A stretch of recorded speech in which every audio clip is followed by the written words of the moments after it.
ಯಾರ್ಯಾರು ಗೊತ್ತೈತಿ ಹನುಮಂತಂದು ಮದುವೆ ಆಗೈತೋ ಇಲ್ಲೋ ಅಂತ ಹೇಳ? ಯಾರ್ಯಾರು ಗೊತ್ತೈತಿ? ಆ್ಯಕ್ಚುಲಿ ಹನುಮಂತಂದು ಮದುವೆ ಆಗೈತೆ, ಆದರೂ ಅವ ಬ್ರಹ್ಮಚಾರಿ. ಹೆಂಗಂದ್ರೆ ಹನುಮಂತ ಚಿಕ್ಕವನಿದ್ದಾಗಿಂದನೂ ಬ್ರಹ್ಮಚಾರ್ಯ ಸ್ವೀಕರಿಸಿರ್ತಾನೆ ನಾವು.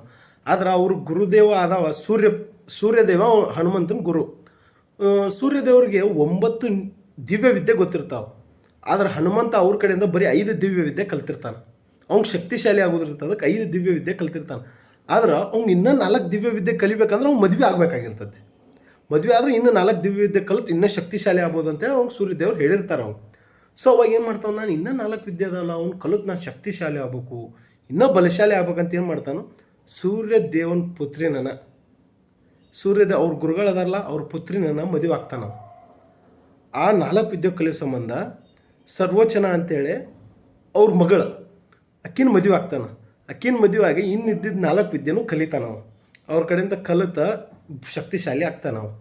ಆಮೇಲೆ ಮತ್ತು ಅವ್ನು ಬ್ರಹ್ಮಚಾರಿನ ಸ್ವೀಕರಿಸ್ತಾನೆ, ಮತ್ತು ಸಪ್ರೇಟಾಗಿ ಉಳಿದ್ಬಿಡ್ತಾನೆ. ಆದ್ರೆ ಸೂರ್ಯದೇವನ ಮಗಳು ಘೋರ ತಪಸ್ಸೆ ಮಾಡಿ ಆಕೆ ಸಪ್ರೇಟಾಗಿ ಉಳಿದ್ಬಿಡ್ತಾಳೆ. ಇಬ್ಬರು ಸಪ್ರೇಟಾಗಿ ಉಳಿದ್ಬಿಡ್ತಾರೆ ಅವರು.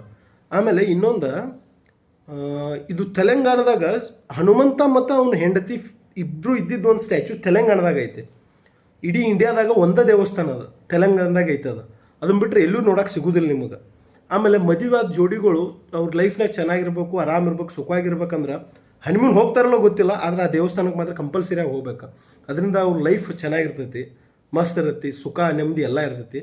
ಅದಕ್ಕೋಸ್ಕರ ತೆಲಂಗಾಣದಾಗ ಹನುಮಂತ ಮತ್ತು ಅವ್ನ ಹೆಂಡತಿ ಇರೋದು ಒಂದು ದೇವಸ್ಥಾನ ಐತೆ, ಅಲ್ಲಿ ಕಂಪಲ್ಸರಿ ಹೋಗಿ ಬರ್ರಿ, ಎಲ್ಲರಿಗೂ ಒಳ್ಳೇದಾಗ್ತೈತಿ. Thank you.